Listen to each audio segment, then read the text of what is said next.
Shalom, shalom. Tudo bem com vocês, meus caros irmãos e caras irmãs? Hoje a gente vai falar então do livro aqui A Religião Mais Negra do Brasil, do pastor Marco Davi de Oliveira. Eu já mencionei esse livro nos vídeos anteriores e hoje a gente vai falar então um pouco dessa obra. E eu ressalto, um livro muito bem escrito e na qual ele faz um bom panorama. É um livro bem informativo, né? Ele foi escrito aí num estilo bem informativo e com bastante explicação também, né? E ele explica então o início do movimento pentecostal, né, a diferença entre as igrejas evangélicas históricas, como por exemplo a presbiteriana, a batista, a metodista, e as igrejas pentecostais, né? Então as igrejas históricas e igrejas pentecostais. E eu ressalto que a grande diferença, caso uma das grandes diferenças entre as igrejas pentecostais e as igrejas históricas é um fenômeno que as igrejas pentecostais dão bastante ênfase, que é o batismo no Espírito Santo. O batismo no Espírito Santo, se você nunca frequentou uma igreja evangélica, eu creio que a maioria que assiste aqui já frequentou, né? Mas se você nunca frequentou, é um fenômeno que ocorre quando as pessoas elas falam em línguas espirituais. E é um fenômeno que é a glossolalia, né? Alguns teólogos falam como glossolalia. E esse então é um dos pontos aí diferentes entre as igrejas históricas e, e as igrejas pentecostais que tem esse fenômeno do batismo no Espírito Santo. Outro fato também é que os pentecostais, algumas igrejas pentecostais, elas enfatizam também a cura divina, curas divinas e profecias. Um exemplo de igreja que tem bastante essa questão das curas divinas, hoje acho que menos, né, mas era a Igreja Pentecostal Deus e Amor e a Igreja Internacional da Graça. Se você assistir a Igreja Pentecostal Deus e Amor, você não vai conseguir assistir nenhum canal de televisão, porque eles não têm televisão, eles proíbem, né, que os membros assistam televisão. Já a Igreja Internacional da Graça, que já é uma neopentecostal, se você assistir às reuniões lá, você vai ver que às vezes tem uns momentos lá de momento de curas, né, curas divinas. E uma igreja que é pentecostal também, que por exemplo é a Assembleia de Deus, eles tinham a questão das profecias, né, profecias que não estavam escritas na Bíblia, mas que algumas pessoas se levantavam de fato aí para mencionar essas profecias. Então voltando aqui a falar do livro, voltando a falar do autor, ele faz um relato bem detalhado a respeito do que eu estou falando aqui. E uma parte que eu achei bacana, na primeira parte do livro, que ele fala das primeiras igrejas pentecostais aqui no Brasil. A primeira igreja pentecostal aqui no Brasil é a Assembleia de Deus. Depois veio a Congregação Cristã no Brasil, né, Quadrangular, Igreja do Evangelho Quadrangular. E depois, já numa segunda onda, a Igreja Pentecostal das Irmãs, como eu já citei aqui, e uma igreja também que hoje se vê pouco, pelo menos aqui na Zona Norte de São Paulo eu vejo muito pouco.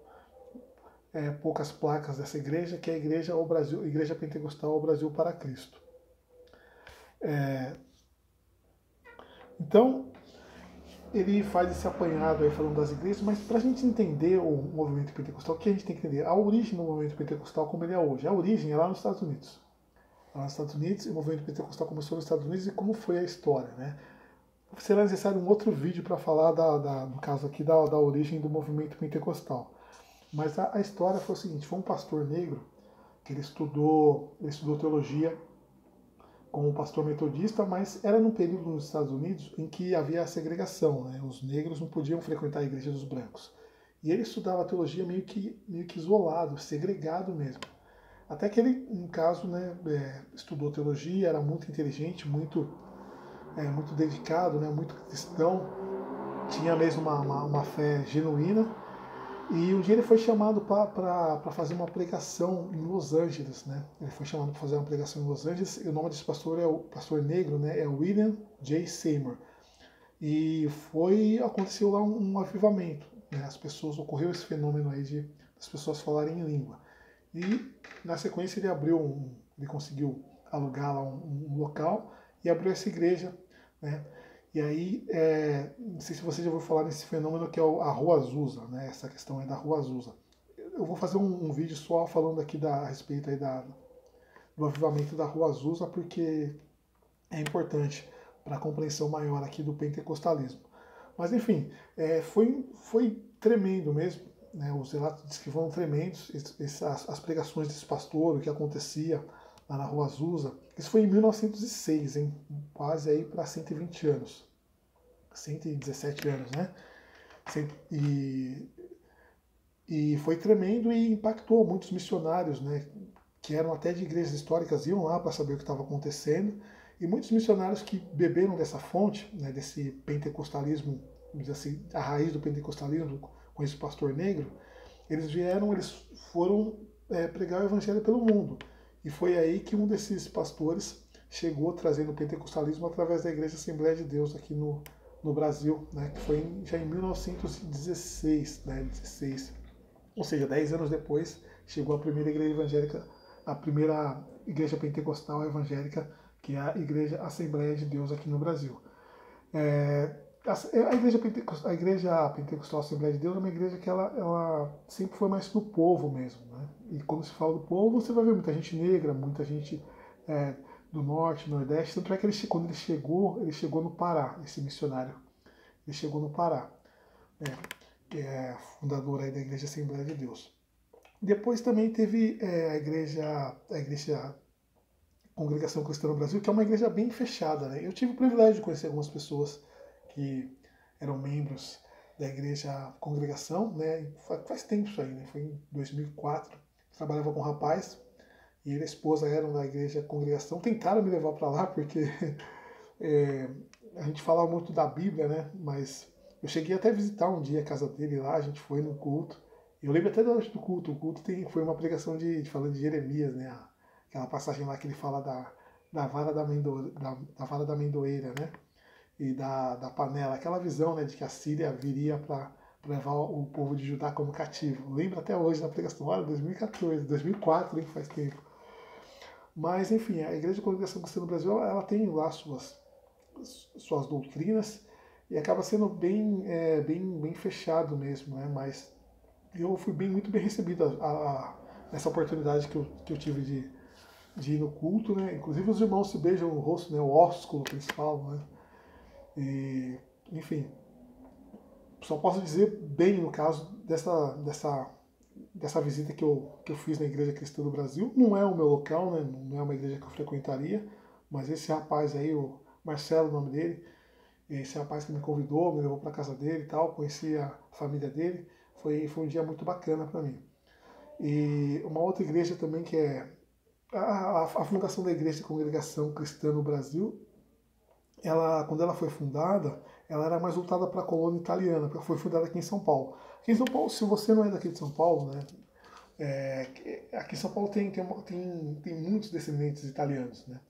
Então, por quê? Porque depois da escravidão veio muita gente mesmo da Itália aqui, né, para trabalhar aqui no café, né? E também já estava sendo industrializada a cidade, né, o estado, vieram muitos mesmo, né? Inclusive os dois maiores times falando de Pentecoste, mas só abrindo parênteses aqui, né, os dois maiores times de futebol do Brasil, que eu não torço para nenhum deles, viu, que é o Corinthians e o Palmeiras, foram fundados pela colônia italiana, né?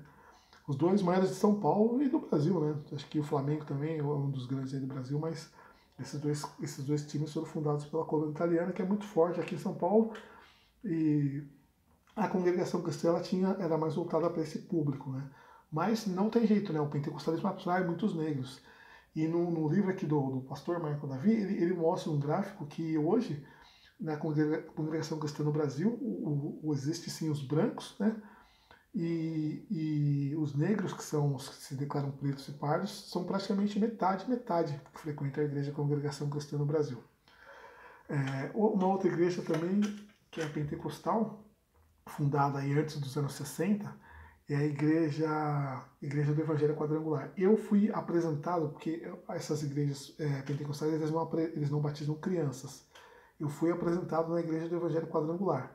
E eu lembro, eu tenho um um certificado, né, de apresentação até hoje aqui.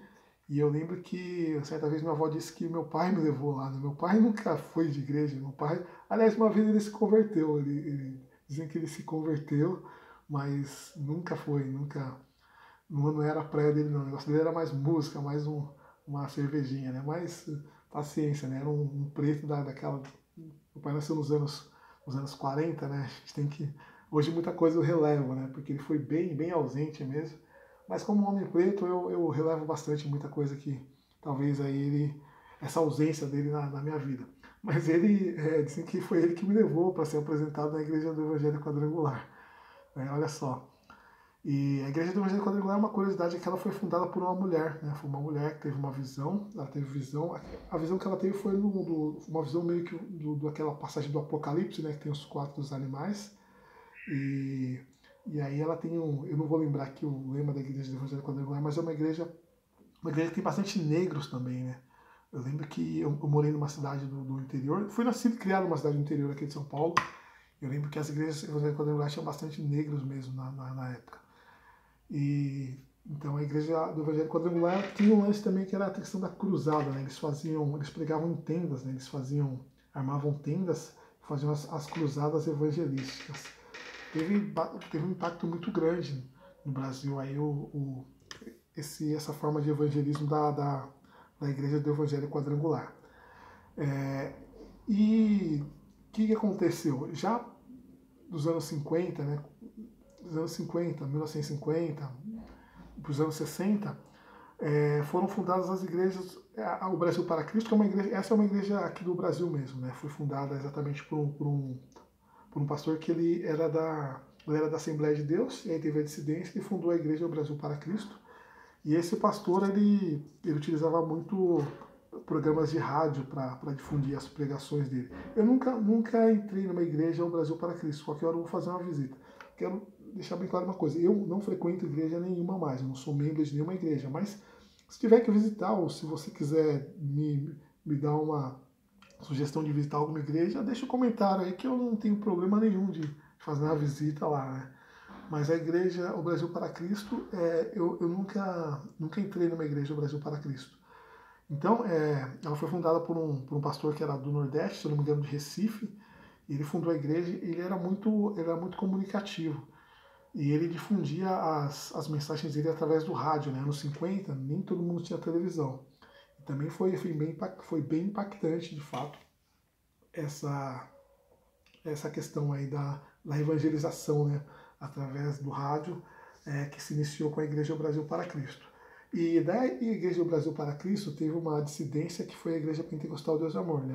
Quem fundou a Igreja Pentecostal Deus Amor foi um homem chamado, ele se denominava missionário, né? Missionário Davi Martins Miranda. Ele faleceu, se eu não me engano, em 2014, 2015, o Davi Miranda. Essa eu conheço bem porque a minha avó paterna, ela frequentava a igreja Pentecostal Deus Amor. A minha irmã mais velha também, tem uma irmã que é quase 10 anos mais velha do que eu. E a mocidade, eles falam, a juventude dela foi toda na igreja Pentecostal Deus de Amor. Hoje ela já não frequenta mais, mas a minha avó já é falecida, mas elas frequentavam a igreja Pentecostal Deus de Amor e eu praticamente fui anos, era obrigado aí, né? Por anos eu fui na igreja Pentecostal Deus de Amor e eu lembro que tinha algumas situações que aconteciam lá que era arrepiante, né? Eles tinham muita manifestação de demônios, né? E aí o missionário Davi Miranda, que inclusive ele se inspirou, né, no pastor fundador da igreja O Brasil para Cristo, e quando ele saiu ele começou a usar também bastante programa de rádio. Até porque a Igreja Pentecostal de Amor nunca permitiu televisão, né? E hoje acho que nem permite. Hoje eles permitem internet, porque tem canal no YouTube da Igreja Deus de Amor. Mas enfim, a época que eu frequentava lá, eu lembro que tinha as pregações do missionário Davi Miranda, e aí acontecia às vezes manifestação de demônio, né, quando ele fazia as orações. E aí ele entrevistava os demônios. A Igreja Universal, que já é uma nova, que já são os neopentecostais, também fazia isso uma época. Mas o missionário Davi Miranda fazia isso aí. Aí era aquela loucura, né? Chegava lá, e aí demônio, como é seu nome? Aí falava o nome lá, né, que sei lá, tranca a rua. O que você veio fazer aqui, demônio? Ah, sei lá, vim impedir que os irmãos, sei lá, se atrasem para chegar no culto. Então sai dele, demônio, sai, queima ele. Era uma coisa, uma criança na época, né? Eu criança ficava assustado com aquilo lá. E era bem, eles têm uma doutrina bem rígida, não podia ir cinema, futebol. Mas quando eu morava com a minha avó, eu conseguia. Eu sempre joguei futebol, viu? Eu conseguia ali saía para jogar futebol com os meus amigos.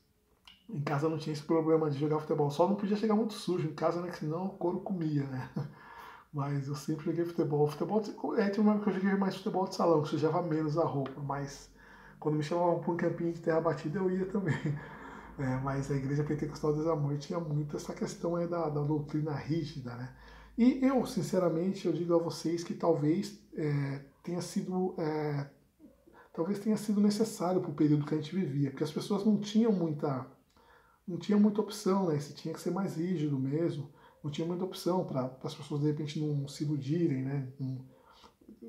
Quando eu digo as pessoas não se iludirem, eu digo as pessoas não se perderem no álcool, não se perderem em drogas. Elas tinham que ser talvez e não tinha o nível de escolaridade, não era muito, o nível de escolaridade era baixo no Brasil, né? Eu nasci nos anos 80, nasci em 81, né? Então o nível de escolaridade era muito baixo, né? Nos anos 80, final dos anos 80, até meados dos anos 90, o nível de escolaridade era baixo. Aí precisava mesmo, de repente, de uma mão mais firme para conduzir o povo. Claro, né, nem tudo é perfeito, trouxe sequelas, né, atrasou muito em algumas situações, mas por outro lado fez parte. Né? Acredito que os pregadores aí queriam o melhor para... Acredito não, né? Certamente eles queriam o melhor para os seus rebanhos. Né? Claro que tem a parte financeira também que eu critico demais, porém fez parte aí da história. Né? Então essa é a... Eu me alonguei bastante para falar das igrejas aqui, mas essa é a primeira parte do livro. Já na metade do livro, ele elabora a relação entre o pentecostalismo e a política. Né? Isso eu vou falar bem pouco, porque a gente viu o que aconteceu em 2022, 2018, os políticos praticamente perceberam, né, como que funciona o meio evangélico e se utilizaram muito, muito disso. Né? Eu ressalto que não sou nem de direita nem de esquerda, entendeu? Eu acho que não sou nem de direita nem de esquerda. Se eu acreditar que um candidato vai fazer um bom trabalho, eu voto nele, né? Mas não fico me pautando por esquerda nem por direita e nem permito que venha fazer comentário. Já fizeram comentário de política aqui, numa época que o negócio estava efervescente, eu apaguei. Apaguei e bloqueei, porque política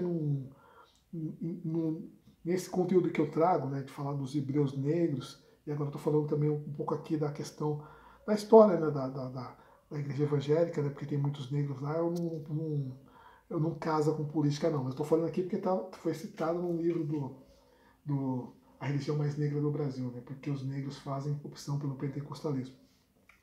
Mas, então ele fala um pouquinho da relação entre o pentecostalismo e a política, né, e se você for adquirir o livro, você vai ver que ele tem lá opinião.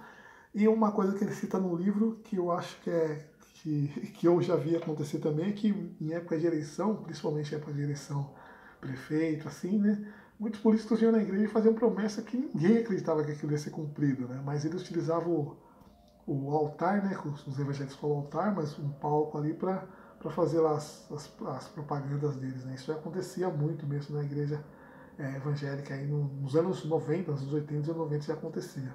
Né. Bom, é um livro que deixa bastante reflexões, né, pra gente refletir e tal, e a visão dele, né, a respeito do Brasil e a visão dele também a respeito da postura da igreja, né, no caso da pentecostal. E já no final do livro ele discute o momento presente do pentecostalismo e o negro, né, e aí ele faz pelas observações dele, ele fala que tem poucos negros nas diretorias das igrejas, né, nas principais...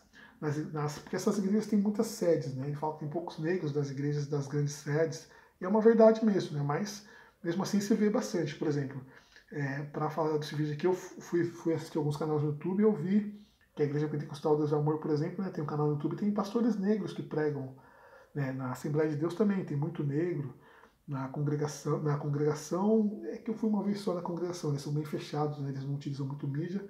Não me recordo de ter visto pastor negro lá. Lá eles não falam pastor, eles falam ancião, né? Não me recordo de ter visto na época que eu fui, não. Mas a Assembleia também tem muitos negros.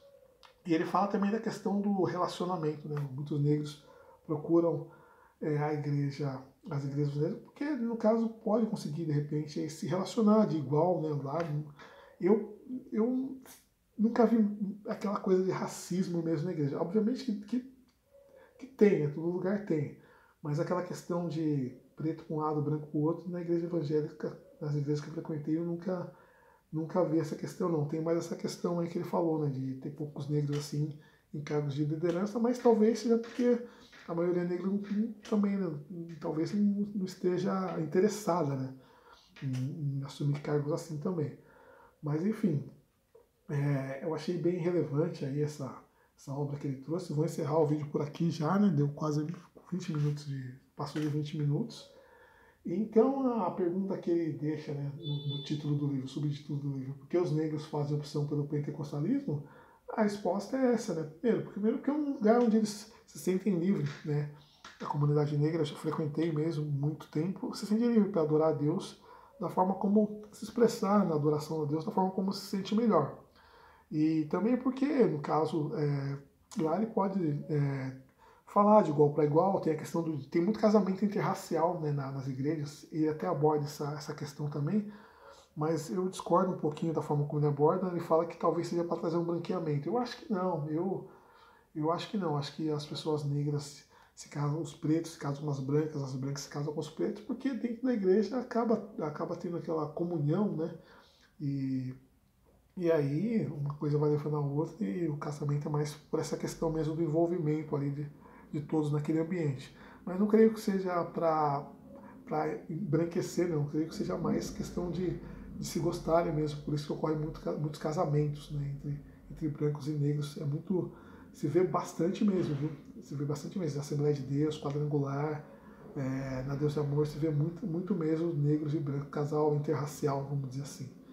Bem, próximo vídeo eu vou falar então, talvez eu fale já direto da Rua Azusa, né, da Rua Azusa, que é importante, né, que é importante. Mas eu vou pedir o seu comentário nesse vídeo, que você achou desse formato de vídeo que eu trouxe também, se ficou melhor e se o áudio tá bom. E vou tentar ser mais frequente aqui. Agradeço, como sempre, a audiência de todos. Fiquem todos na paz aí. Um grande shalom. E até a próxima, meus caros, minhas caras.